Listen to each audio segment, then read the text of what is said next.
శ్రోతలకు నా హృదయపూర్వక నమస్కారములు.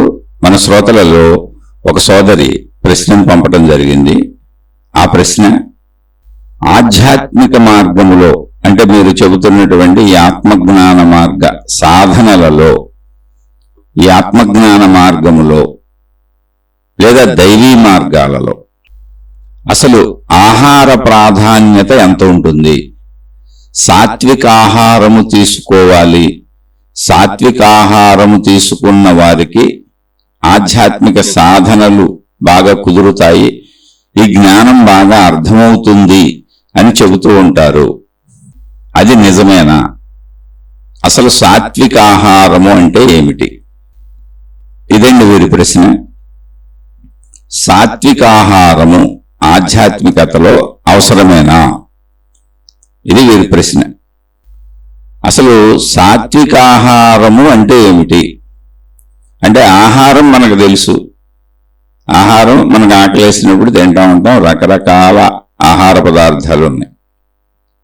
దీనికి సాత్విక అని ఎందుకు కలిపారు అంటే, అసలు ఈ సృష్టి మొత్తం మనకు కనపడుతున్నటువంటి సృష్టి మొత్తం 3 గుణములు కలిగి ఉన్నది అని మహాత్ములు వాటికి 3 పేర్లు పెట్టారు.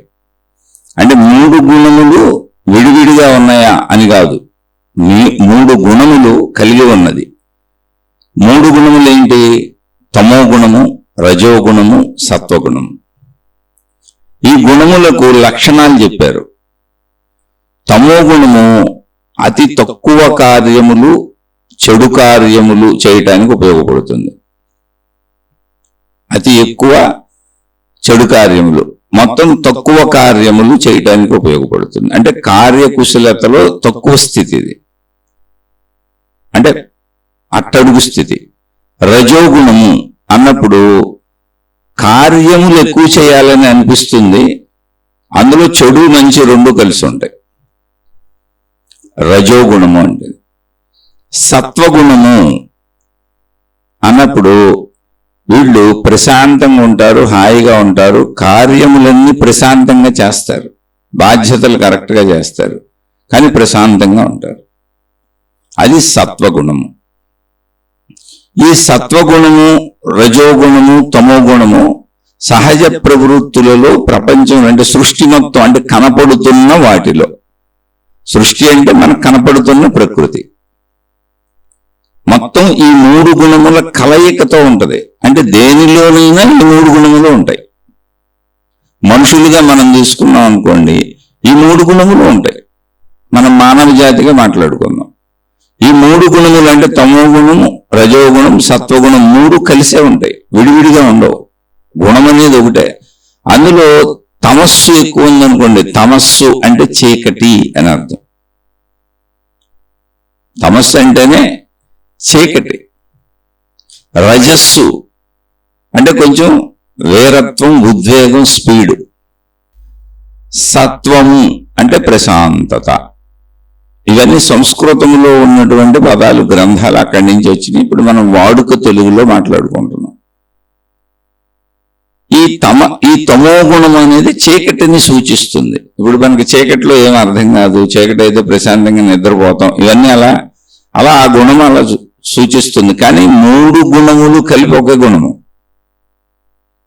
గుణములు అనేకముగా ఉన్నట్టు కనపడటానికి కారణం ఏంటి? ఒక మనిషి అనేక రకాలుగా ప్రవర్తిస్తుంటాడు, గుణం ఒకటే. అది ఏ పాళ్లలో ఉన్నది అన్నప్పుడు తమస్సు ఎక్కువ ఉందనుకోండి, వాళ్ళు ఎప్పుడు బద్ధకంగా, నీరసంగా లేదా నిస్సత్తువుగా, ఒకవేళ శక్తి ఉన్నా కూడా ఏ పని చేయాలనిపించకుండా, ఉత్సాహం లేకుండా అలా ఉంటూ, ఒకవేళ కాదు అలా ఉండేవాళ్ళు ఒక గుణం. అంటే నిద్రకు ఉపయోగపడేది తమస్సు. అటువంటి పనులన్నింటికి, అలసత్వానికి, బద్ధకానికి, సోమరపోతనానికి, ఇటన్నింటికి ఉపయోగపడేది తమస్సు. అలాగే క్రియలు చేస్తూ ఉంటారు అనుకోండి, నీచమైన క్రియలన్నింటికి ఉపయోగపడేది తమస్సు. హత్యలు చేయటం, మానభంగాలు చేయటం, దోపిడీలు చేయటం, చెడు మొత్తానికి ఉపయోగపడేది తమస్సు. అలానే ఇప్పుడు తమో గుణం లేకపోతే, తమస్సు లేకపోతే ప్రపంచంలో, అంటే అది ఆ పరిస్థితిని బట్టి తీసుకోవాలి. అన్నీ అవసరం కనుకనే అవన్నీ దానికి ఉన్నాయి. ఆ శక్తికి ఉన్న లక్షణాలు ఇవన్నీ. ఇప్పుడు చీకటి అనేది రావాలి, భూభ్రమణం వలన చీకటి వస్తుంది. తమస్సు అంటే చీకటి. దీన్ని అజ్ఞానాన్ని చీకటితో పోలుస్తారు, అంతేగాని చీకటి అవసరం ఇక్కడ. ఆ చీకటి ఎందుకు అంటే ఎప్పుడూ పగలే ఉండే ఆ వేడి పెరిగిపోయి 24 hours వేడే ఉంటే భూమి మీద వేడి వాతావరణం పెరిగిపోయి అసలు మానవులు కానీ వృక్షాలు కానీ జంతువులు కానీ బ్రతకటానికి వీలుండదు. మామూలు 12 గంటల వేడే భరించలేకపోతున్నాం మనం. ఆ వేడిని బ్యాలెన్స్ చేస్తుంది. అంటే వెలుగు లేకపోవటమే చీకటి. చీకటి అనేది ఏం లేదు, వెలుగు లేని స్థితి. కానీ అది సృష్టికి అవసరం. అలా మనం నిద్రపోవాలనుకోండి, నిద్రపోవటానికి తమస్సు అవసరం. అంటే మనకి లోపల ఆలోచనలు కలగకుండా, ఉద్వేగాలు కలగకుండా, ఎటువంటి భావాలు లేకుండా కాసేపు శరీరాన్ని మర్చిపోయి మనసును మర్చిపోయి మనం నిద్రపోవాలి. అలా నిద్రాస్థితి అనేది ఉంది, అది మనలో తమస్సు. అది మనకు ఉపయోగపడేది. రెస్ట్ తీసుకోవటం, విశ్రాంతి తీసుకోవటం అవసరమైనప్పుడు అవసరమైనంత. అది అధికమైనప్పుడు తమో గుణము అధికమైంది, అది అక్కడ. కానీ తమో గుణం లేకపోతే నిద్ర రాదు. అంటే ఎంత అవసరమో అంత ఉండాలి అవి. కానీ అధికమైనప్పుడు, గుణములన్నీ మంచివే, అవి అధికమైనప్పుడు వాటి ప్రభావం ఉంటుంది. ఇప్పుడు ఈ నిద్రపోవటం అధికమైనటువంటి గుణంగా అలవాటు ఉన్న వాళ్ళు ఉన్నారనుకోండి, అదేమవుద్ది, నిద్ర పట్టదు. కానీ బద్ధకంగా, సోమరపోతనంగా, ఏ క్రియ చేయాలని అనిపించకుండా అలా ఉంటుంది. ఇప్పుడు ఇటువంటి వాళ్ళకి ఎలా ఉంటుంది, సోమరపోతనంగా బద్ధకంగా ఏ పని చేయాలనిపించకుండా ఉన్న వాళ్ళకు కూడా బ్రతకాలని, సుఖభోగాలు పొందాలని అన్నీ ఉంటాయిగా, అది ఆపరగా. అందుకని వీళ్ళు ఆ కోరికల కోసం మోసాలు, అన్యాయాలు, అక్రమాలు, చెడంతా చేస్తారు. ఎందుకని కష్టపడి పని చేయరు. అది తమో గుణం అధికమైతే వచ్చే ప్రమాదాలే. అలాగే రజోగుణము అంటే మనం తీసుకోవాలంటే తమస్సు అనేది మళ్ళీ మన శరీరముగా తీసుకోవచ్చు. ఈ శరీరం అసలు కదలాలి అంటే, ఈ శరీరం తమో గుణం ఉన్న అలా పడి ఉంటుంది అంతే. ఇది కదలాలి అంటే రజోగుణం మనస్సుగా తీసుకోవచ్చు. మనసు ఎప్పుడు కదులుతూనే ఉంటుంది. అది దీన్ని కదిపితే తప్ప అది కదలదు. అంటే కదలికలకు మూలం వేగవంతమైనది రజస్సు. ఎంతో కొంత అసలు ఆ రజోగుణం లేకపోతే మనిషి కదలడు. కాబట్టి రజోగుణం అందరిలో ఉంటుంది. అది ఆధిక్యత అయిపోయింది అనుకోండి, రజోగుణం సమపాలలో లేకుండా, అవసరమైనంత లేకుండా అధికమైపోయింది అనుకోండి, బాగా అధికమైపోతే ఆ మనిషి ఇంకా ఎప్పుడు నిద్ర కూడా పట్టట్లేదు, నాకు ఆందోళనగా ఉంది, స్ట్రెస్గా ఉంది, ఒత్తిడిగా ఉంది, బుర్రంతా తిరిగిపోతుంది, ఆలోచనలు పెరిగిపోయినాయి అని కొంతమంది అవే మళ్ళీ ఒకవేళ సత్కార్యాలు, మంచి కార్యాలు అనుకోండి, అవే పట్టుకు తిరుగుతూ ఉంటారు. నిరంతరం నేను సత్కార్యాలు చేస్తాను, నిద్ర కూడా పోను, అది కూడా పోను, ఇది కూడా పోను, నిద్రపోయే వాళ్ళందరూ పనికిరాని సన్నాసులు తిరుగుతూ ఉంటారు. సహజ జీవితంలో నిద్ర పట్టనటువంటి ఆలోచనలు చేస్తూ ఉంటారు. యాంగ్జైటీ క్రియేట్ అవుద్ది, డిప్రెషన్ క్రియేట్ అవుద్ది, స్ట్రెస్ క్రియేట్ అవుద్ది.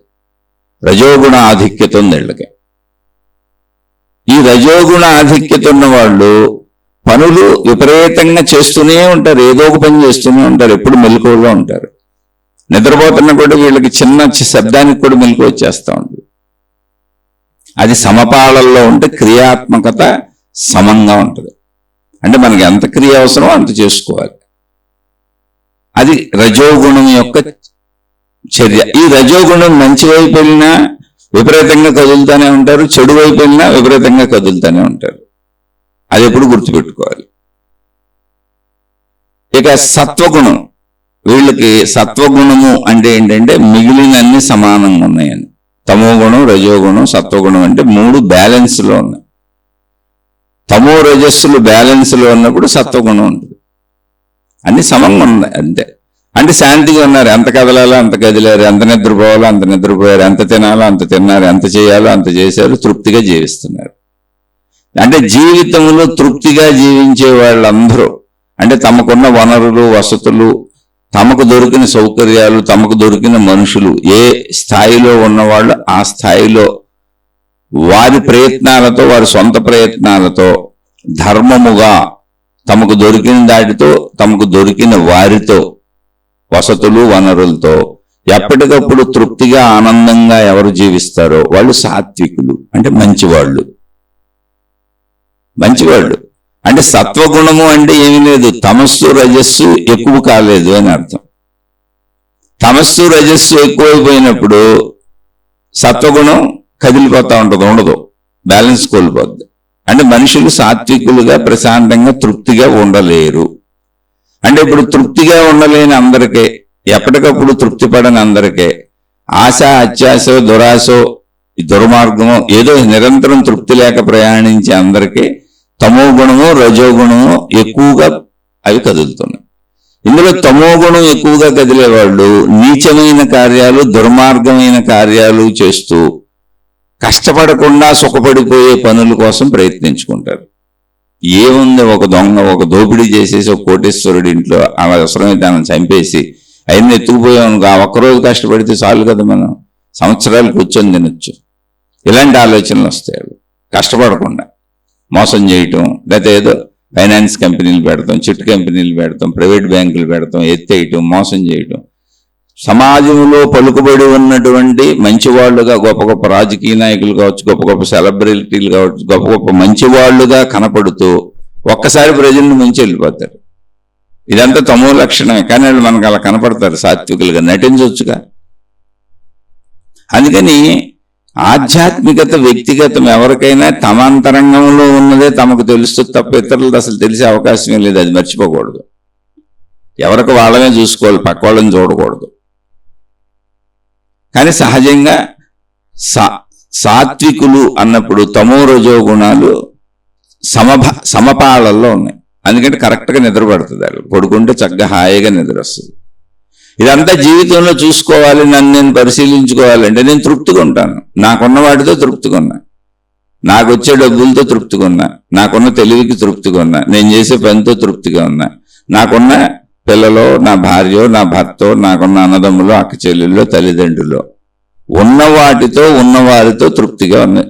ఎటువంటి తప్పులకి వెళ్తాలే నేను. వాళ్ళందరూ సాత్వికులే. ఇలాంటి 3 గుణముల కలయికతో సృష్టి ఉంటుంది అని చెప్పారు. గుణములు వేరుగా ఉంటాయా అంటే లేదు. ఆ శక్తికి సంబంధించిన మొత్తం అది ఒకటే. ఒకటి అధికమవుతా ఉంటుంది, ఒకటి తగ్గుతూ ఉంటుంది. ఇలా వచ్చినప్పుడు అసలు మొత్తం అన్నింటినీ 3 విభాగాల్లోకి తీసుకొచ్చారు. ఆహార పదార్థాలు కావచ్చు, గుణాలు కావచ్చు, స్వభావాలు కావచ్చు, సృష్టిలో ఉన్న సమస్తాన్ని. అయితే మానవ జాతిగా మనం చెప్పుకుంటున్నప్పుడు మనం తినే ఆహార పదార్థాలను కూడా తీసుకొచ్చారు. కొన్ని ఆహార పదార్థాలు మనకు తమస్సును కలిగిస్తాయి. అంటే బద్ధకంగా ఎప్పుడు అలా ఉందాం అనిపిస్తుంది. అసలు ముందు ఆహార పదార్థాలు కాదు, అధికమైన తిండి తిని భుక్తాయాసానికి లోనయ్యే వాళ్ళందరూ కూడా ఆహారాన్ని తమో ఆహారంగా తీసుకున్నారు. అసలు విషయం అది. ఇంకా దీన్ని రకరకాలుగా చెప్పారు. నేను అన్ని రకాలకు పోవట్లేదు. అర్థం అవడానికి మనకు ఎంత అంత అవసరంగా తీసుకొని వెళ్ళిపోదాం. విపరీతంగా తిని కదలలేకపోతున్నాం అంటారు. విపరీతమైన తిండి పిచ్చి ఉంటుంది చూసారా. వీళ్ళందరూ శరీరాలు ఊబకాయాలు వచ్చేసి కదలలేక, అయినా నానా బాధలు పడుతూ, తిండిని ఆపుకోలేక, జహవచాపల్యాన్ని ఆపుకోలేక, విపరీతమైన బద్ధకంతో ఏ పనులు చేయరు. అనేక రోగాలు తెచ్చుకొని రోగగ్రస్తులు అయిపోతారు. అలాగే ఇందాక చెప్పుకున్న నీచమైన కార్యాలు చేస్తారు. ఎప్పుడు వీళ్ళకి బద్ధకంగా ఉంటుంది, నిద్రపోదామని ఉంటుంది. ఒకళ్ళు లేచి తిరుగుతుంటే అన్ని నీచమైన ఆలోచనలు చేస్తారు, తక్కువ ఆలోచనలు చేస్తారు. అంటే తక్కువ క్వాలిటీ ఆలోచనలు, ఉత్తమ ఆలోచనలు ఉండవు వాళ్ళకి. అసలు ఆహార పదార్థాల విషయంకి వచ్చేటప్పటికి అవసరం కంటే ఎక్కువ తినేవాళ్ళు, రుచి కోసం, రుచి లేకపోతే నేను తినలేను అనుకునేవాళ్ళు అందరూ కూడా తమస్సులోనే ఉన్నారు. ఇప్పుడు ఆహారాన్ని నాకింత చాలు, ఇంకా సరిపోయిందని మితంగా తినేవాళ్ళు ఉంటారు. వాళ్ళు రజోగుణంలో ఉన్నారు. కానీ నిరంతరం వాళ్ళు ఎటువంటి ఆహార పదార్థాలు తింటారంటే కారాలు, అంటే ఉత్తేజపరిచేవి కావాలి, రుచులలో ఉత్తేజపరిచేవి కావాలి. తింటం తక్కువ తింటారు కానీ ఉత్తేజపరిచేవి తింటారు. వాళ్ళకి ఎప్పుడో ఒక ఉత్తేజం కావాలి. అటువంటి వాళ్ళు వీళ్ళేమో ఆహారంలో ఉత్తేజం కోరుకోవచ్చు, రుచులు కోరుకోవచ్చు, కానీ ఎక్కువ తినేస్తుంటారు. తిండి పిచ్చేవాళ్ళలాగా ఉంటారు. ఎప్పుడు తిండి పిచ్చేళ్ళకి. అది ఇంకేదైనా కావచ్చు, చుట్టా బీడి సిగరెట్లు కావచ్చు, మద్యపానం కావచ్చు, వ్యభిచారాలు కావచ్చు, అన్నీ ఎక్కువ కోరుకుంటుంటారు. డబ్బు కావచ్చు, డబ్బుని ఎక్కువ కోరుకుంటారు. కీర్తి ప్రతిష్టలు ఎక్కువ కోరుకుంటారు. కష్టపడకుండా వచ్చేయాలనుకుంటారు. అందుకని మోసాలు చేస్తారు. తమస్సు లక్షణం అది. ఆహార పదార్థాల వరకు అయితే అధికంగా తింటారు. అసలు తిండి కోసమే బతుకుతారని చెప్పొచ్చు. ఎప్పుడు తిండి చేస్తారు, ఊబకాయలు అయిపోయి రోగాలు తెచ్చుకుంటారని ఇందాకే చెప్పుకున్నాను. రజోగుణస్థులు తినటం తక్కువే తింటారు, కానీ ఉత్తేజకరమైనవి కావాలి, రుచికరమైనవి కావాలి. అంటే కారాలు, మసాలాలు, లేదా స్వీట్లు వాళ్ళకి బాగా నచ్చాలి, వాళ్ళని ఉత్తేజపరచాలి తింటుండే, అవి తింటారు. ఎప్పుడు అలా ఉత్తేజంగా ఉత్సాహంగా ఎంత ఉంటారంటే ఇంకా బ్రేక్ లేకుండా నిద్ర కూడా పట్టణాన్ని తిరుగుతూ ఉంటారు. ఆహార విషయానికి వస్తే తక్కువే తింటారు, కానీ ఉత్తేజపూర్వకమైనవే తింటారు. వాళ్ళకు ఒక ఉత్సాహాన్ని కలిగించాలి. అంటే ఒక మాటలో చెప్పాలంటే వీరు తినే ఆహారం మనుషులు ఆవేశాన్ని ఎక్కువ పెంచుద్ది. ఇప్పుడు కారాలు ఎక్కువ తిన్నాం అనుకోండి, కారాలు ఎక్కువ తినేవాళ్ళు మీరు గమనించండి చాలా కోపంగా ఉంటారు. ఎందుకంటే దాని లక్షణం ఉత్తేజపరుస్తాం. అలాగే ఉప్పు కూడా చూడండి, ఇంత కూరలో కిలో కూర ఉండేమనుకోండి, అందులో ఒక 2 చిటికెడు ఉప్పులు సరిపోతాయి. అంటే గ్రాముల లెక్కలో ఉప్పు సరిపోద్ది, 5-6 గ్రాములు ఉప్పు సరిపోద్ది. ఏంటి 1000 గ్రాముల కూరకే, ఇంకా అది 5-6 గ్రాములు కూడా ఎక్కువనే నేను చెప్పింది. కూరలో ఉండటం నాకు రాదు కాబట్టి చెప్పాను, కానీ చిటికెడు ఉప్పు ఎంతో కూరకు సరిపోద్ది. అవన్నీ ఉత్తేజపరిచేవి, గమనిస్తే మనకు అర్థమవుద్ది. అటువంటివి కోరుకుంటారు. వాళ్ళ పనులు కూడా అలాగే ఉంటాయి, వాళ్ళ జీవితం కూడా అలాగే ఉంటుంది. నిరంతరం వాళ్ళకి ఏదో ఉత్తేజం కావాలి, ఉత్సాహం కావాలి, అది లేకపోతే నిరసించిపోతుంటారు. వాటి కోసం పరుగులు పెడతా ఉంటారు. కాబట్టి వాళ్ళు కూడా మంచి పేరుతోనూ చెడు పేరుతోనూ ఎంతో కొంత స్పీడ్ వేగంలో తప్పులు చేసే ప్రమాదం అయితే ఉంది. రజోగుణం అధికమైతే కూడా ప్రమాదమే. అసలు ఎదుటివారి మాట వినరు, అహంకారులుగా ఉంటారు, మూర్ఖులు అవ్వచ్చు, మూఢులు అవ్వచ్చు. నేను పట్టుకున్న కుందేలుకు 3 కాళ్ళు అనొచ్చు. అలా ఉంటది వీళ్ళకి నిద్ర. మామూలు వ్యక్తిగత జీవితంలో అయితే వీళ్ళకి నిద్ర సరిగ్గా పట్టదు, ఆలోచనలు పెరిగిపోతూ ఉంటాయి. ఇందాక చెప్పుకున్నాం. సాత్వికులు అంటే చెప్పాక ఎప్పటికప్పుడు తృప్తి పడుతూ తమ ప్రయత్నాలు ఆపరు. ఎంత ప్రయత్నం చేయాలో చక్కగా చేస్తారు, శ్రద్ధగా చేస్తారు, ఏకాగ్రతగా చేస్తారు. ఇలాగే మొత్తం కేటగరైజ్ చేశారు ఆహార పదార్థాలను కూడా. ఇక్కడ సాత్విక ఆహారం అంటే ఏంటంటే రుచులకు లోనైపోయిన వాళ్ళేమో రుచికి లేకపోతే తినమని వదిలేసి వెళ్ళిపోతారు. ఇప్పుడు కోపం వచ్చేస్తుంది. ఇంట్లో గొడవలు పడేవాళ్ళు అందరూ వాళ్ళే, ఆహారం కోసం గొడవలు పడేవాళ్ళు, బట్టల కోసం గొడవ, అంటే వాళ్ళకి నచ్చినవి లేవని గొడవ పడేవాళ్ళు అందరూ. అవి వస్తువుల ఆహారం ఏదైనా నచ్చినవి లేకపోతే లోపల కుమిలిపోయేవాళ్ళు అందరూ రజోగుణస్థులు. ఎవరికాళ్ళు చూసుకోవచ్చు. కొంతమంది తింటారు కానీ కుమిలిపోతూ తింటారు, బాధతో తింటారు, రజోగుణస్థులు. ఇక ఎప్పుడు తిండి పిచ్చిగా అధికంగా తిని ఊబకాయలు పెంచుకునే వాళ్ళు తమో గుణస్థులు. సాత్వికులు ఏ ఆహారమైనా చక్కగా తింటారు, అన్ని రకాలు తింటారు. ఉత్తేజపరిచేవి అప్పుడప్పుడు తింటారు, అవసరం అక్కడ ఉంటే వండితే తింటారు. కానీ ఎప్పుడు ఉత్తేజపరిచేవి కావాలని కోరుకోరు, ఉంటే తింటారు. అవి కూడా ఒకళ్ళు ఇప్పుడు ఇంట్లో ఏవైనా రకరకాలు ఉంటాయిగా, అన్ని రకాలు ఉంటాయిగా, కానీ అవి ఎంత అవసరమో అంతే తింటారు. ఆ తిన్నదాన్ని మళ్ళీ చక్కగా శ్రమపడి ప్రయత్నాలు చేసుకొని కస్తే, అంటే శారీరక శ్రమ ఉన్న వాళ్ళు అయితే సహజంగానే తినడానికి అక్కడే శారీరక శ్రమ అయిపోద్ది. శారీరక శ్రమ ఉన్న జీవులు చాలా మంది ఉంటారు. అంటే అసలు పొద్దున్నే లేచి పొలాలకు వెళ్ళిపోయేవాళ్ళు, అనేక పనులకు వెళ్ళిపోయేవాళ్ళు, శారీరక శ్రమతో కూడిన పనులు చేసేవాళ్ళు. అది లేని వాళ్ళు ఒకవేళ సాత్వికులు అయితే వాళ్ళే వాకింగ్ అనో ఇంకోటనో వాళ్ళ వయసును బట్టి ఎక్సర్సైజ్లు కూడా చేసుకొని శరీరాన్ని జాగ్రత్త పెట్టుకొని ఎప్పటికప్పుడు తృప్తిగా ఉంటారు. ఆరోగ్యాలు పాడు చేసుకోకుండా, ఉన్న డబ్బుని అధికంగా ఖర్చు పెట్టేయకుండా, అలానే లోభత్వంతో దాసేయకుండా. లోభత్వంతో దాసేవాళ్ళు డబ్బుని ఇతరులకు ఖర్చు పెట్టకుండా లోభత్వంతో దాసేవాళ్ళు మళ్ళీ డబ్బు విషయంలో తమస్సు, విపరీతమైన లోబులుగా ఉంటారు. ఇంట్లో వాళ్ళు తింటున్నా ఖర్చు పెడుతున్నా కూడా బాధపడిపోతారు. కానీ సంపాదన విపరీతంగా కావాలని కోరుకుంటారు. బాగా సంపాదించాలి, బాగా దాసేయాలి, బాగా అనుభవించాలి అనేటప్పుడు మళ్ళీ అనుభవించేది ఎలాగో నిలవుండండి, బంగారాలు లాంటి, ఫ్లాట్లు లాంటి, స్థలాలు లాంటి, రేట్లు పెరిగే లాంటివి కొంటారు. కానీ దీనికి తిరిగి ఇన్కమ్ రానివి కొనేటప్పుడు, అనుభవించేటప్పుడు బంగారాలు కాకుండా వస్తువులు, బట్టలు ఇటువంటివి, లేదా తినేయటం, ఈ తగ్గించుకు తినేద్దామన్న భావన కూడా ఉంటుంది. వాళ్ళు తమో గుణస్థులు ధన విషయంలో. రజోగుణస్థులు అసలు సంపాదించడానికి పరుగులు పెడతా ఉంటారు, ఖర్చు పెడతానికి పరుగులు పెడతా ఉంటారు. పక్కడి దగ్గర అప్పు చేసేని ఖర్చు పెట్టేస్తుంటారు, అంటే ఖర్చు పెట్టే విషయంలో. ఇక తమస్సున్నోళ్ళు నీచమైన పనులు చేస్తారని చెప్పాక రజస్సున్నోళ్ళు కూడా నీచమైన పనులు చేస్తారు. ఎందుకంటే ఎక్కువ ఖర్చు పెట్టాలంటే ఎక్కువ కావాలిగా. అప్పుడు మళ్ళీ అసత్యాలు, అబద్ధాలు, మోసాలు వాటికి వెళ్ళాలి. కాకపోతే తమస్సు వాళ్ళంత నీచ కార్యాలు చేయరు, కొంత మోస కార్యాలు చేస్తారు. సాత్వికులు అంటే ఎటువంటి మోసం లేదు, ధర్మంగా మంచిగా బతుకుతారు. అందుకే ఎప్పుడు మంచిగా బతకండి, మంచిగా బతకండి అనేది.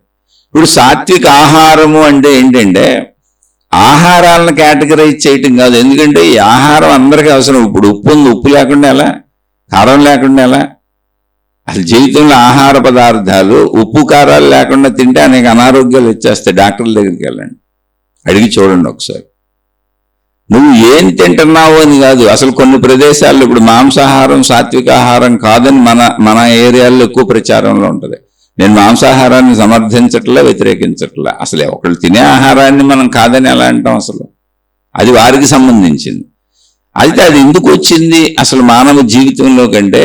మనం అసలు ఇంత విజ్ఞానానికి ముందు రాలేదు. ఇప్పుడు మనం ఆత్మజ్ఞాన మార్గంలో ఆధ్యాత్మిక చదువులో చెప్పుకుంటున్నాం.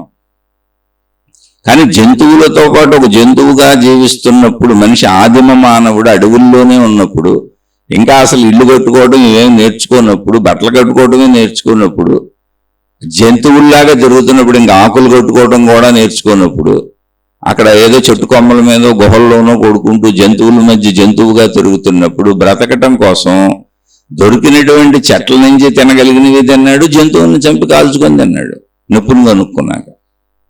అలా జంతువులను చంపి తిన్నాడు. ఎందుకని? బ్రతకడం, సర్వైవల్. అప్పటికి ఇంకా జ్ఞానం రాలే, ఇంత నాగరికత పెరగల. ఇప్పుడు ఏ ఆహార పదార్థాల్లో ఏ విటమిన్స్ ఉన్నాయి, ఏ మినరల్స్ ఉన్నాయి, ఏ రకాల క్యాలరీస్ ఉన్నాయి, ఎన్ని క్యాలరీస్ ఉన్నాయి, ప్రోటీన్ ఎంత ఉంది, కార్బోహైడ్రేట్స్ ఎంత ఉన్నాయి, ఇవన్నీ ఇంకా ఎవరికి తెలియదు. ఇప్పుడు మనం దాన్ని సైన్స్ అనే దాంతో పరిశీలించుకుంటూ ఒక మనిషికి ఏం అవసరం, ఎంత తినాలి అనేటువంటి లెక్కలేసుకునే స్థాయికి వచ్చాం. చాలా లక్షల సంవత్సరాల మార్పు ఇది. అంటే మాంసాహారం అనేది మొదటి నుంచి మనిషి జీవితంలో సర్వైవల్ కోసం ఉంది. అంటే బ్రతకటం కోసం ఏది దొరికితే తిన్నాడు. ముందు తింటే కదా బతికేది. అలాగే ఇప్పటికీ అసలు కొన్ని దేశాలలో పంటలే పండవు. ఆ విషయం మర్చిపోకూడదు మానవ జాతి. అసలు పంటలు పండవు. కొన్ని దేశాలలో మొత్తం నేలంతా మంచుతో కప్పబడి ఉంటాయి, మొక్కలు ఉండవు. కొన్ని దేశాలు మొత్తం ఎడారి దేశాలు, ఎడారి ఇసుక ఉంటుంది, అక్కడ మొక్కలు పండవు, పంటలు పండవు. అయితే వాళ్ళకి వేరే రకమైనటువంటి సోర్సులు ఉన్నాయి బ్రతకటానికి. కానీ పంటలు, ఆహార పదార్థాలు ఉండవు. అందుకని జంతువులను పెంచుకొని చంపుకొని తింటారు. అలా జంతువుల్ని చంపి తినటం అనేది అలవాటైంది. ఆ తర్వాత కాలంలో ఏమైంది? ఇప్పుడు విమానాలు కనుక్కోవటం వలన, దేశాలన్నీ కనుగొనబడటం వలన, ఎక్కడెక్కడో ఉన్న దేశాలు సముద్రాల మీదుగా వెళ్ళిపోయి కూడా దేశాలు చేరి అటోళ్ళు ఇటు, ఇటోళ్ళు అటు మొత్తం వచ్చేస్తున్నారు. ఒక్కరోజు మ్యాక్సిమం 24 గంటల కాలంలో ప్రపంచంలో అందరూ కలిసిపోవచ్చు. విమానం ఎక్కామంటే ఇక్కడోళ్ళు అక్కడికి వెళ్ళొచ్చు, అక్కడోళ్ళు ఇక్కడికి రావచ్చు. అందువలన మనకి ఇప్పుడు ఇవన్నీ కూడా ఒక చోట కలిసి జీవించటం వలన వ్యతిరేకతలాగా కనపడుతున్నాయి. ఒకప్పుడు అలా ఎవరో ఒక చోట జీవించలా, అసలు తెలియదు. ఇన్ని రవాణా సౌకర్యాలు లేవు. అడవిలో ఉన్న మనిషికి ఏం తెలుసు? అక్కడ ఉన్న సమూహమే నేను అనుకున్నాడు. మళ్ళీ ఎక్కడెక్కడో మానవులు ఉన్నారని కూడా తెలియదు. తర్వాత కాలగమనంలో ఇవన్నీ అసలు ముందు నిప్పును కనుక్కున్నారు, తర్వాత చక్రం కనుక్కున్నారు, బండి చక్రం. దాని నుంచి వాహనాలు, అలా అలా లక్షల సంవత్సరాలు పట్టింది ఈ మార్పు.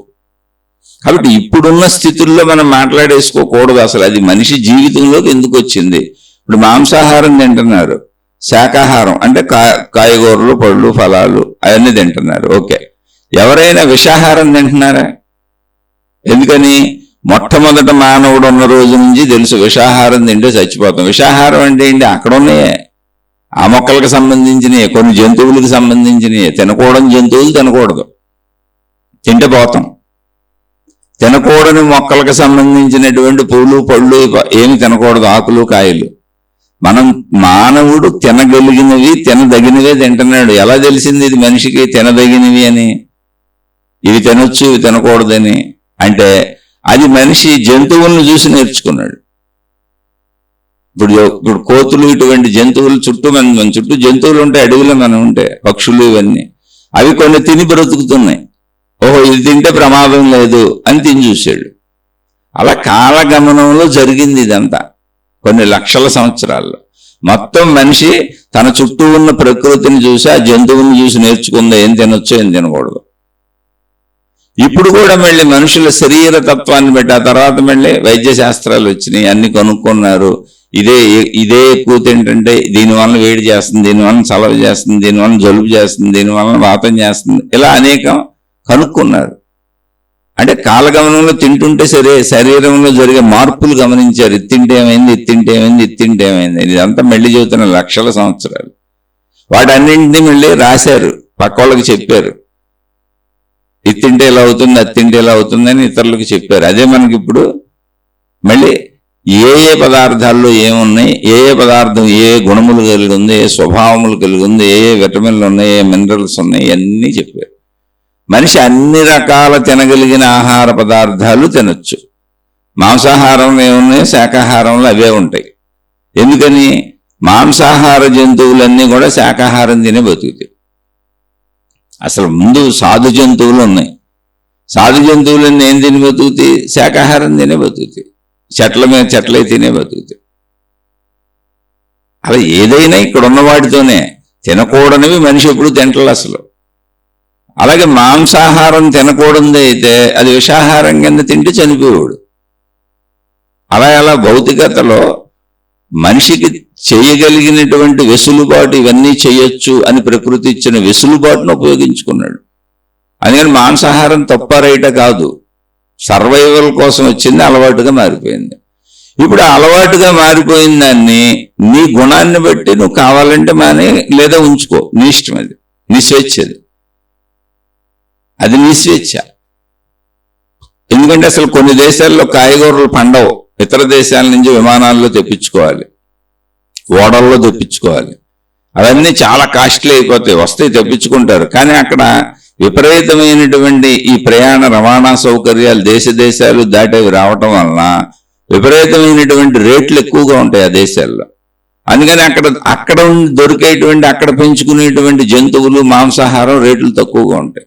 అందుకని అక్కడ పేదరికంలో ఉన్నోళ్ళు ఇప్పుడు లేదు, మేము శాకాహారమే తింటాము, మాకు ఈ జ్ఞాన బోధలు బాగా అర్థమైనాయి, ఆధ్యాత్మికం బాగా అర్థమైంది, అందుకని మేము జంతువుల్ని చంపము, అహింసాయుతంగా జీవిస్తాము, మేము శాకాహారమే తింటాము, కాయగూరలు ఇవే తింటాము, పళ్ళు ఫలాలే తింటాము, ఆహార ధాన్యాలే తింటాము, కానీ మేము డబ్బు పెట్టి కొనుక్కోలేకపోతున్నాము, ఇక్కడ రేట్లు ఎక్కువ, మేము సామాన్యమైన మనుషులు, మాకంత డబ్బు లభించట్లేదు, మీరు ఎవరైనా పెడతారా అంటే మనం పెడతామా? డబ్బున్న వాళ్ళందరూ వాళ్ళకి ఇస్తారా శాకాహారం తినమని? ఇక్కడ ఎవడి బ్రతుకు వాడే బ్రతకాలి. అందుకని మొత్తం ప్రపంచాన్ని దృష్టిలో పెట్టుకు ఆలోచించాలి, మన వరకే ఆలోచిస్తే కాదు. శాకాహార ప్రాముఖ్యత అంటే శాకాహారం సాత్వికాహారం అని, మాంసాహారము కాదు అనేటువంటి శాకాహార ప్రాముఖ్యత విషయం ఎక్కడొచ్చింది అంటే కొందరు చెప్పారు. ఎక్కడొచ్చింది అంటే శాకాహారం బాగా పండే దేశాల్లో, విపరీతంగా దొరికే దేశాల్లో. ఇప్పుడు మనం ఉన్న ప్రాంతంలో, మన దేశంలో కొన్ని చోట్ల అసలు కొన్ని కాయగూరలను పారబోసేస్తారు, విపరీతంగా పండిపోతాయి, కొనేవాడు ఉండడు, రోడ్ల మీద పారబోసి వెళ్ళిపోయిన సందర్భాలు బోల్డ్ ఉన్నాయి. అనేక ఆహార ధాన్యాలను సముద్రాల్లో కలిపేస్తూ ఉంటారు. ఎందుకంటే ఎక్స్పోర్ట్ చేస్తే కొనేవాడు ఉండడు, విపరీతంగా పంటలు పండిపోయినాయి, ఇక్కడ తినేవాళ్ళు లేరు. ఇప్పుడు అది నిలవ పెట్టుకుని ఏం చేయాలి? దాని గోడౌన్లు కావాలి, మళ్ళీ దానికి ఖర్చు ఎక్కువైపోద్దని సముద్రాల్లో పడేస్తూ ఉంటాయి చాలా దేశాలు.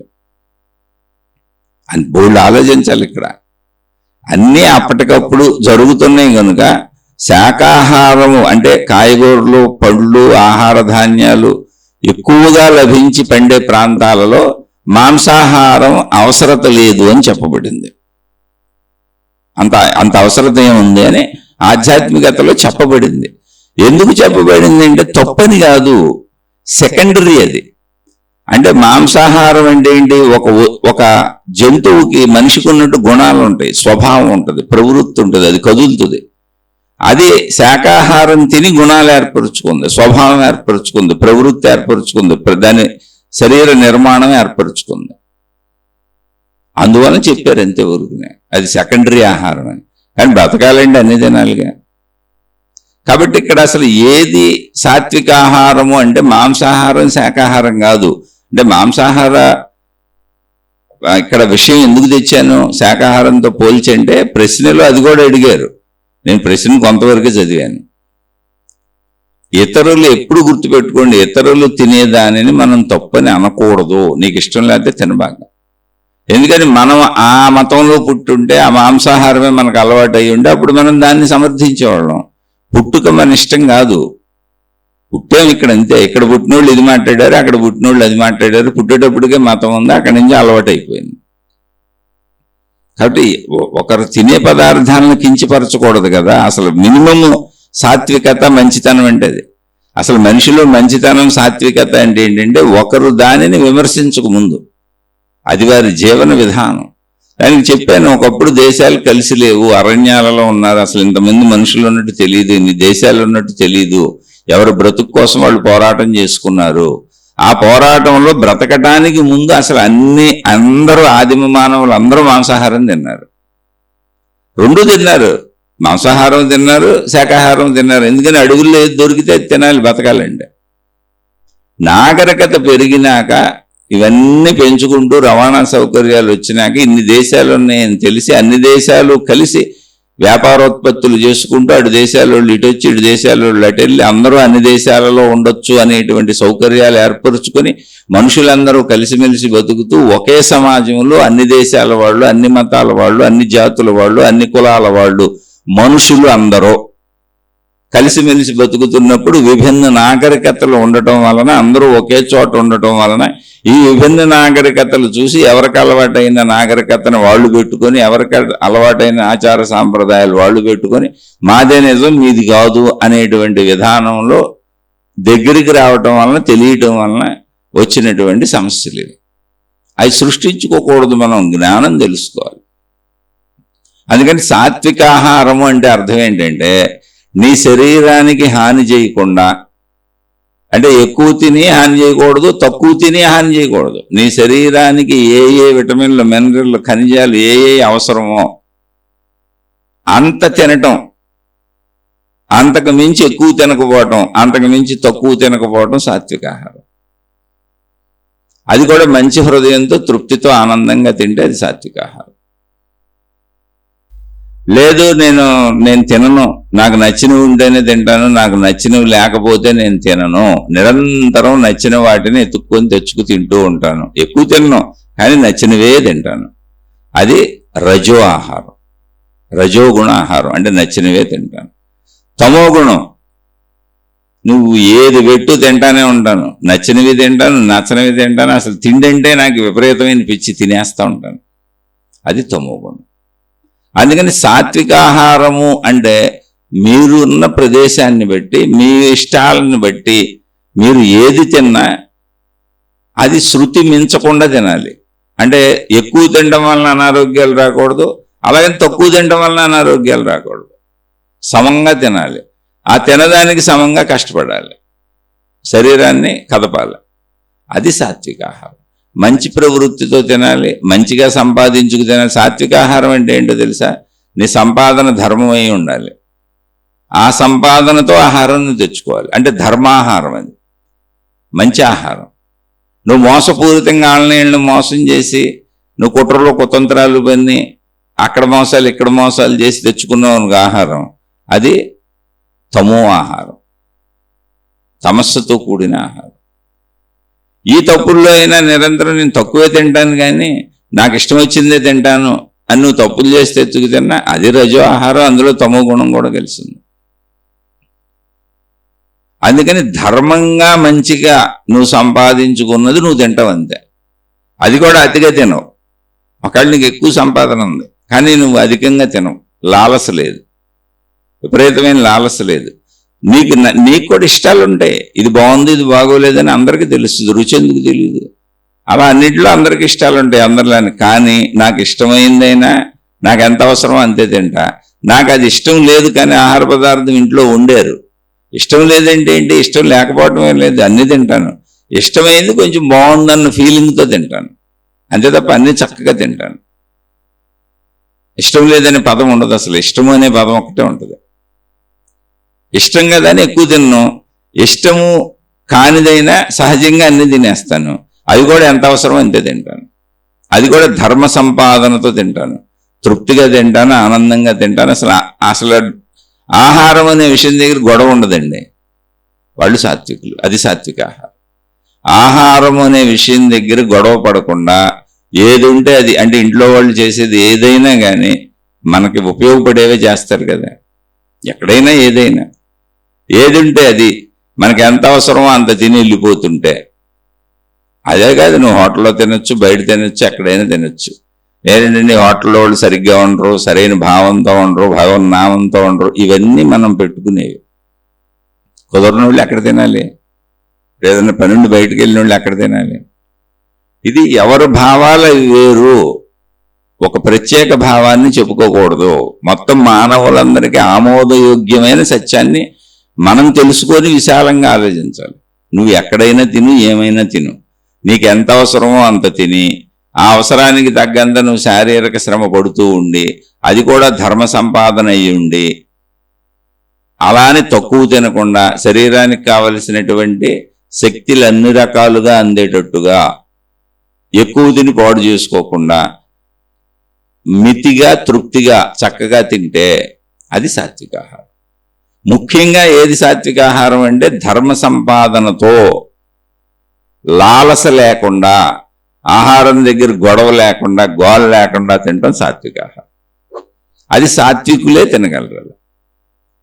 రజోగుణస్తులు ఆహారంగాడు ఎప్పుడు గొడవ చేస్తారు. ఒకటే గుర్తు, ఆహారంగాడ మీరు గొడవ చేయకపోయినా మీ మనసు బాధపడుతూ ఇదుందా అని తింటున్నారు అనుకోండి, నీరసపడుతూ నిస్పృహతో ఏదో తినాలి ఇంకేడవనే, మీరు రజోగుణం ఉన్నాడు.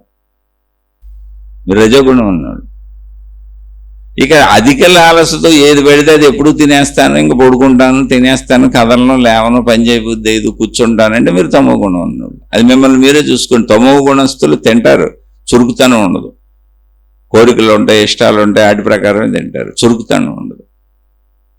అందుకని సాత్వికత అనేది అసలు ఆహారమే కాదు, మీ స్వభావం, మీ గుణం, మీ తృప్తి, మీ మంచితనం. మంచిగా జీవించే వాళ్ళందరూ ఎప్పుడు ఆధ్యాత్మిక సాధకులే అని చాలా శీర్షికల్లో చెప్పాను. ఎందుకని ఎవరైతే మంచిగా జీవిస్తారో వాళ్ళు అన్ని విషయాల్లోనూ మంచిగానే ఉంటారు. ఆహారం కాడ గొడవ ఎందుకు వస్తుంది మంచి వాళ్ళతో? రోజు ఆహారం కాడ గొడవ వస్తుంది ఇంట్లో అనుకోండి, వాళ్ళు మంచోళ్ళు కాదని అర్థం. అన్ని చోట్ల గొడవ పడతారు. ఆహారం రోజుకు 4-5 సార్లు తింటాడు మనిషి, కాఫీలు, టీలు, స్నాక్స్తో పోల్చుకుంటే. అన్ని చోట్ల గొడవ పడుతున్నాడు. పంచదార తక్కువైంది, ఉప్పు తక్కువైంది, కారం తక్కువైంది, నచ్చింది ఉండలేదని గొడవలు పడుతున్నారు అనుకోండి ఎవరైనా సరే, లేదా అసంతృప్తికి లోనవుతున్నారు అనుకోండి, మీరు ఖచ్చితంగా మీరు సాత్వికులు కాదు, తమో గుణస్తులు, రజో గుణస్తులు అంతే. ఆహారంగా అసలు గొడవే రావట్లేదు, ఏది పెడితే తిని వెళ్ళిపోతున్నారు అనుకోండి, వాళ్ళు ఖచ్చితంగా సాత్వికులు. మిగిలిన అన్ని చోట్ల కూడా అలాగే ఉంటారు. ఎంత సాత్వికుడికైనా కుటుంబ సంబంధ బాంధవ్యాల్లో అప్పుడప్పుడు కాదని చెప్పాల్సి రావచ్చు, కేకలేయాల్సి రావచ్చు, అది వేరే విషయాలు. సహజంగా చెబుతున్నా, సాత్వికులు సహజంగా తృప్తిగా ఉంటారు. ఇప్పుడు తప్పని చెప్పాల్సి వచ్చినప్పుడు గట్టిగా మాట్లాడాల్సి రావచ్చు, లేదా శక్తికి మించిన పనులు కుటుంబ సభ్యులు కోరుకున్నప్పుడు, శక్తికి మించిన పనులైనప్పుడు గట్టిగా చెప్పాల్సి రావచ్చు, ఆవేశంగా చెప్పాల్సి రావచ్చు. అవి మానవ సహజ ప్రవృత్తులు. అవన్నీ సాత్వికతను భంగపరిచేవి కాదు. ధర్మపరమైనటువంటి కోపము అవసరమే, ధర్మకోపం అది. ఇప్పుడు కురుక్షేత్రమంగా మహాసంగ్రామం జరుగుతున్నప్పుడు అర్జునుడు, ఇక్కడ యుద్ధంలో ఉన్న వాళ్ళందరూ అటేపోళ్ళు ఇటేపోళ్ళు అందరూ నా వాళ్లే కదా, ఏదో యుద్ధానికి వచ్చేసాం కానీ మాకు మోసం జరిగిందని, ఎందుకు ఇంతమందిని చంపి మా 5 అన్నదమ్ములు బతకడం కోసం లక్షల మంది చచ్చిపోతారు అంటే సుమారుగా 67 కోట్ల మంది దాకా చనిపోయారు అని అక్కడ చదివాను. నేను రౌండ్ ఫిగర్ చేసి చెప్పాను, కొంచెం అటు ఇటుగా. ఎంతమంది చనిపోతారు, ఎందుకు ఈ గొడవ అని, నేను యుద్ధం చేయనని ఆగిపోయాడు. ఇప్పుడు మనం ఏమంటాం, అసలు యుద్ధం చేయనుడు మంచోడు అంటాం ఎక్కడైనా కూడా, ఇప్పుడు కూడా. కానీ అక్కడ కృష్ణ భగవానుడు భగవద్గీత బోధించింది ధర్మయుద్ధం చేయి, అంటే నీ కర్తవ్యం నువ్వు చేయి. అక్కడ యుద్ధం ఆయనకి కర్తవ్యం, మనకు కాదు. ఇప్పుడు ధర్మయుద్ధం చేయండి, రోడ్డు మీద ఎవరో రౌడీలు 2 కొట్టుకుంటుంటే ముందు వాళ్ళని ఆపి, ధర్మం ఏంటి ముందు నాకు చెప్పండి, అసలు మీ ధర్మయుద్ధమా కాదా, మీ ఇద్దరిలో ఒకళ్ళ వైపు నేను వస్తాను, ముందు నాకు విషయం చెబితే మీలో ఇద్దరిలో ధర్మాత్ములు ఎవరో వాళ్ళతో నేను కూడా వచ్చి 2వ వాడిని కొడతాం, ఇది ధర్మయుద్ధం అని అనకూడదు. యుద్ధం అప్పుడు నీతి. అలాగే ఇప్పుడు ధర్మంగా నువ్వు బతకాల్సింది నువ్వు బతుకు, నీకు ధర్మంగా రావాల్సింది మోసం చేస్తున్నారనుకో. ఇప్పుడు నువ్వు ఎక్కడో వృత్తి వ్యాపార ఉద్యోగాలు చేసావు, అందులో నువ్వు జీతం ఎంతని మాట్లాడుకున్నావు, కానీ నీకు ఇవ్వాల్సిన జీతం ఇవ్వకుండా ఇబ్బంది పెట్టడం, లేదా నిన్నేదో ధర్మం విషయంలో అనేక రకాల ఇబ్బందులు పెడుతున్నారు అనుకో, అప్పుడు నువ్వు యుద్ధం చేయొచ్చు. అంటే నువ్వు యుద్ధం చేయొచ్చు అంటే ఏంటి, వాళ్ళతో గొడవ పడవచ్చు. ఎందుకని నువ్వు బతకాలి కదా, గొడవ పడిపోతే మోసపోకుండా ఉండాలి కదా నువ్వు, అంతవరకే అది. ఇంకా లేదు తర్వాత పోలీసులు చట్టాలు ఇవన్నీ ఉన్నాయి, యుద్ధం చేయొచ్చని మనం వెళ్ళి కొట్టి చంపేయకూడదు. ముందు ప్రయత్నించవచ్చు, అడ్డుకునే ప్రయత్నం చేయొచ్చు. తర్వాత దేశకాల పరిస్థితుల్లో ఏ ప్రయత్నాలు ఉన్నాయో అవి చేయాలి. అలా అక్కడ అర్జునుడికి చెప్పబడిన కర్తవ్యం ఏంటంటే, ఆ రోజుల్లో రాజులు యుద్ధమే, ధర్మయుద్ధం చేయమన్నాడు ఆయన, అది నీ కర్తవ్యము. అలానే బోధ చేస్తున్నప్పుడు కృష్ణ భగవానుడు అర్జునుడికి మీరు యుద్ధం చేస్తే గెలుస్తారని చెప్పలేదు, గెలవరు అని చెప్పలేదు. ఎందుకని, ఏదైనా కార్యం జరగకముందే అలా చెబుతాం, అది ఆ కార్యం అవుతుందా అవదా అని. అందుకని ఆయన నువ్వు యుద్ధం చేయటం నీ కర్తవ్యం అర్జున. ఒకవేళ యుద్ధంలో గెలిచారనుకో, మీరు దుర్మార్గులు దుష్టులు అయినటువంటి కౌరవులు చనిపోతారు. వాళ్ళ పరిపాలనలో, అంటే చెడ్డవాళ్ల పరిపాలనలో ప్రజలు కూడా సుఖంగా ఉండరు. కాబట్టి వాళ్ళు చనిపోతారు కనుక మీ ధర్మ పరిపాలనలో ప్రజలు కూడా హాయిగా ఉంటారు. ధర్మంగా మీది రావాల్సింది మీకు వచ్చింది అంతే, మీరేం తప్పు చేయట్లేదు. అప్పుడు చట్టం అదే, అప్పుడు శాసనం అదే, అప్పుడు కోర్టు అదే, అప్పుడు ఈ వ్యవస్థలు లేవు. లేదు, ఒకవేళ నువ్వు యుద్ధం చేస్తూ చనిపోయావు, కౌరవుల చేతిలోనే చనిపోయావు, దుర్మార్గుల చేతిలోనే చనిపోయావు అనుకో, అప్పుడు నువ్వు నీ ధర్మాన్ని నిర్వర్తిస్తూ చనిపోయావు కనుక నువ్వు వీరస్వర్గము. వీరస్వర్గం అంటే ఏంటి, ఏదో స్వర్గానికి వెళ్తాడని కాదు. అందరూ వీరుడు మంచోడు, యుద్ధం చేశాడు, ధర్మం కోసం పోరాడాడు, పిరికోళ్ళే పారిపోలేదు అని చక్కగా చెప్పుకుంటారు. అంటే నీ చరిత్ర ఇక్కడ బాగుంటుంది, నీకు కూడా ఆత్మసంతృప్తిగా ఉంటుంది, వీరస్వర్గము పొందుతావు అని చెప్పారు. అంటే చనిపోతావు అంతే తప్ప నేను దేవుణ్ణి కదా, మీరు యుద్ధం చేయండి గెలిచేస్తారు, ఎలాగోలో నేను మిమ్మల్ని గెలిపించేస్తాను, మీకెందుకు నేను గెలిపిస్తాను కదా, అలా చెప్పలే ఆయన భగవద్గీతలో. కానీ నిస్సంకోచంగా ఆయన గెలిపించారు, అందులో డౌటే లేదు. ఆయన గెలిపించారు. ధర్మరాజు అంతటి వాడు అశ్వత్థామ అతః కుంజరహ అని చెప్పాల్సి వచ్చింది ద్రోణాచార్యుడిని పడగొట్టడానికి. భీష్ముడిని పడగొట్టడానికి భీష్ముడినే సలహా అడగాల్సి వచ్చింది. ఇవన్నీ కృష్ణ భగవానుడి దగ్గరుండే చెప్పాడు. చెడు వైపు ఉన్నా భీష్ముడిని ఎవరు కొట్టలేరు, అంత శక్తివంతుడు. అలాగే కర్ణుడిని పడగొట్టడానికి ఎన్నో మాయా పన్నాగాలు పన్నాల్సి వచ్చింది. ఎందుకని చెడ్డవాళ్ళలో కూడా శక్తి ఉంటుంది కదా విద్యల్లో. అక్కడ చెడు కనుక దైవం వీళ్ళకి సహకరించారు. అలాగే మనం మంచిలో వెళ్ళిపోతామంటే చెడ్డవాళ్ళు ఎంతమంది ఉన్నా దైవ రక్షణ ఉంటుంది అనడానికి ఆ ఇతిహాసాలు మనకు అందించారు. అసలు అది సాత్విక ప్రవృత్తి. అక్కడ అర్జునుడికి ఆయన సాత్విక ప్రవృత్తిని నేర్పారు. అంటే ఏంటి, నీ ధర్మం నువ్వు నిర్వర్తించు, నువ్వు గెలుస్తావా గెలవని లేదు, గెలవచ్చు గెలవకపోవచ్చు. నేను దేవుణ్ణి కాబట్టి గెలిపిస్తానని అసలు చెప్పలేదు. ఇప్పుడు అది ఎందుకంటే మానవ జీవితానికి అప్లై అయ్యే విషయం అదే.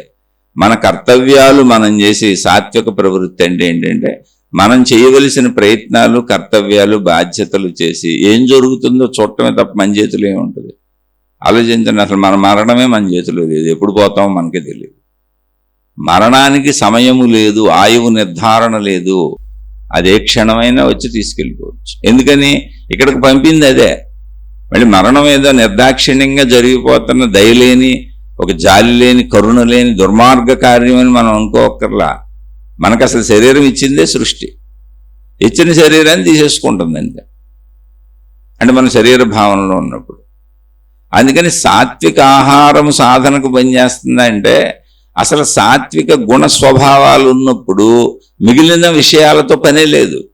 నువ్వు ఎప్పుడు మంచి మాటలు విను, మంచిగా ఉండు, జ్ఞానాన్ని పెంపొందించుకో, మంచి మనసు ఏర్పాటు చేసుకో, చెడును తొలగించుకో. నువ్వు ఉద్దేశపూర్వకంగా అలా ఉన్నప్పుడు ఇంక నువ్వేం చేస్తే ఏమైంది, ఉద్దేశ్యమునకు ఫలితం ఉంది. ఎప్పుడు ఫలితం ఉద్దేశమునకు ఉంది.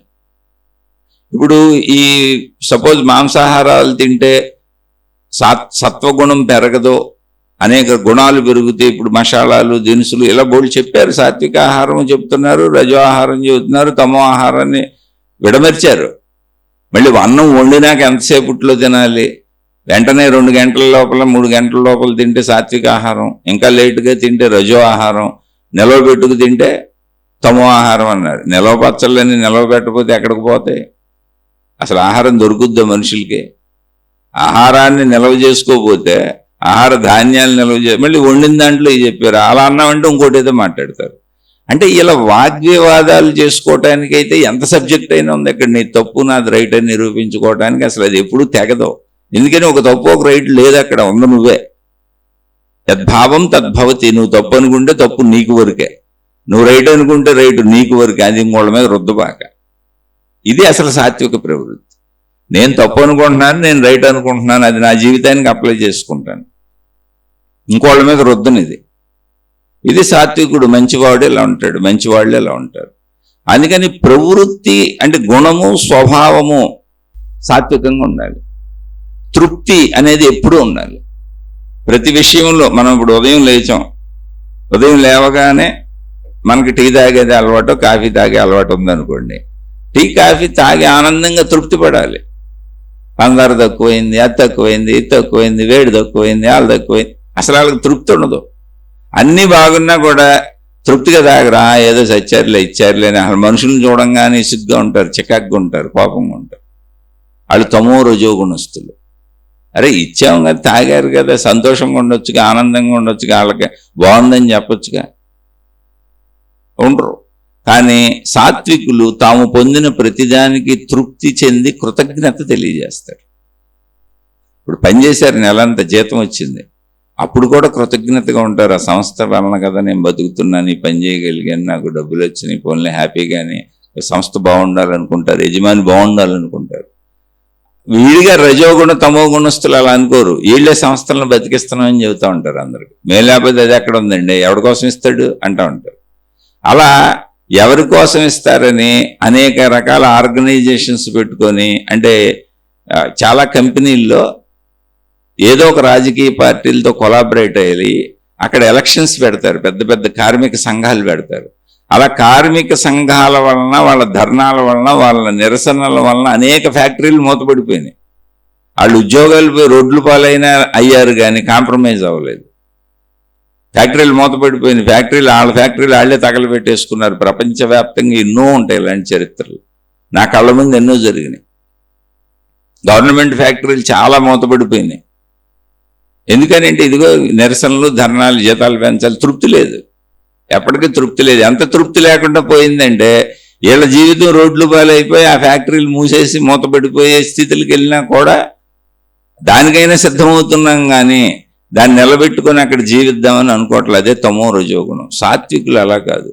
దాని వలన నేను బతుకుతున్నానని కృతజ్ఞత కలిగి ఉంటారు. ఆ కృతజ్ఞత కలిగిన మనుషులే సృష్టిలో ఉన్నటువంటి అన్నింటికి, పంచభూతాలను గౌరవించారు, చెట్లను గౌరవించారు, పుట్లను గౌరవించారు, ప్రకృతిలో తనకు ఉపయోగపడుతున్న ప్రతి దానికి కృతజ్ఞత చెప్పి దాన్ని దైవాంశగా ఆరాధించి అర్చించి పూజించారు. తెలివి తక్కువలు కాదు వాళ్ళు సాత్వికులు. ఇది తెలియక అనేక మతాల వాళ్ళు వీళ్ళు చెట్లు పూజిస్తారు, పుట్టలు పూజిస్తారు, అన్నింటినీ గౌరవిస్తారు, అన్నింటినీ కాదు ఏకైక దేవుడు అని చెబుతారు. ఒరే నాయన, అసలు ఆ కనపడని దేవుడు గొడవ ఎందుకు? కనపడుతున్న ఇవి కదా బతికించింది. ముందు కనపడి బ్రతికిస్తున్నటువంటి వీటిలో దైవత్వాన్ని చూద్దాం. ఆ తర్వాత మొత్తం ఈ దైవత్వాల ఏదైతే చెట్టు పుట్ట చేమ అనేక రూపాలు రకాలు పెట్టుకున్నామో వీటన్నింటికి మూలశక్తి ఒకటని మాకు కూడా తెలుసు. కానీ వీటన్నింటికి రోజు కృతజ్ఞత చెబుతాం. అలా సాత్విక భక్తులు, సాత్విక ప్రవృత్తి కలిగిన వాళ్ళు తను పొందే ప్రతి దానికి కృతజ్ఞత చెబుతారు, మనసులో తృప్తిగా ఉంటారు, హాయిగా ఉంటారు, సంతోషంగా ఉంటారు. ఈ సాత్విక ప్రవృత్తి ఉంటే మీరు ఏ ఆహారం తిన్నా ఒకటే, ఏ మనుషులతో తిరిగినా ఒకటే, ఏ ప్రదేశంలో ఉన్నా ఒకటే, ఏం చేసినా ఒకటే, మీరు సాధకులే. మీరు ఎప్పటికప్పుడు తృప్తిగా ఉండి కృతజ్ఞత చెప్పండి. ఎవరికే మనిషికైనా సరే, ఎదుటి మనిషి కాఫీ ఇచ్చారు, థ్యాంక్ యూ అని చెప్పండి. కాఫీలో లోటుపాట్లు చెప్పకండి. ఇప్పుడు పంచదార తగ్గింది అనుకో, ప్రాణం పోద్దా? ఆయన పంచదార వేయించుకోండి. వేడి తగ్గింది అనుకో, ప్రాణం పోద్దా? ఆ ఇసుకెందుకు? కొంచెం వేడి పెట్టించుకోండి, మనోళ్ళగా సొంతోళ్ళగా. అలా ఏ ఆహార పదార్థమైనా విషయం చెప్పచ్చు. ఉప్పు తగ్గిందని చెప్పచ్చు, ఉప్పు కలుపుకోండి. ఏం కావాలో అది వేసుకోవచ్చు, అక్కడ ప్రమాదం ఏం జరగదు. లేదా అలా తినేయండి, ఒక పూటకి ఏమవుద్ది, జీవితం అంతా తింటానే ఉంటాం. వాళ్ళు సాత్విక ప్రవృత్తి కలిగిన వాళ్ళు తినే ఆహారం సాత్వికం అవుద్ది, వాళ్ళు చేసే పనులు సాత్వికం అవుతాయి, వాళ్ళు కట్టుకునే బట్టలు సాత్వికం అవుతాయి, మొత్తం వాళ్ళ జీవితంలో అన్నీ సాత్వికం అవుతాయి. అది సాధనకు ఉపయోగపడుతుంది. అటువంటి వాళ్ళని సాత్వికుల్ని ప్రపంచం అంతా కోరుకుంటుంది, వాళ్ళని మంచివాళ్ళు అంటారు. ఆ సాత్వికతకే ఇంకో పేరు మంచి. నేను మంచి అని చెప్పేది అందుకే. చెడు వదిలేసి మంచిలోకి రండి అంటే మంచి వాళ్ళందరూ సాత్వికులే, ఆధ్యాత్మిక సాధకులే అయిపోతారు. ఒకసారి ఆలోచించండి, మీకు కూడా అర్థమవుతుంది. శుభమస్తు. మీకు మీ కుటుంబ సభ్యులకు మేలు చేకూరుగాక. మరొక కొత్త శీర్షికతో కలుసుకుందాం. ఆధ్యాత్మిక విద్యాలయము అనే పేరిట నా అభిప్రాయాలని, నా ఆలోచనల్ని డివైన్ ప్లానెట్ ఛానల్లో 1920వ శీర్షికగా చెప్పాను. ఆధ్యాత్మిక చదువు అనేటువంటి మందే ఇంకో 2వ ఛానల్ ఉంది, అందులో 140వ శీర్షికగా చెప్పాను. ఆసక్తి ఉన్న వాళ్ళు ఆ శీర్షికలు రెండింటిలో చెప్పిన శీర్షికలో ఉన్న మ్యాటర్ ఒకటే. ఆసక్తి ఉన్న వాళ్ళు ఏదో ఒక ఛానల్లో ఓ శీర్షిక వినండి.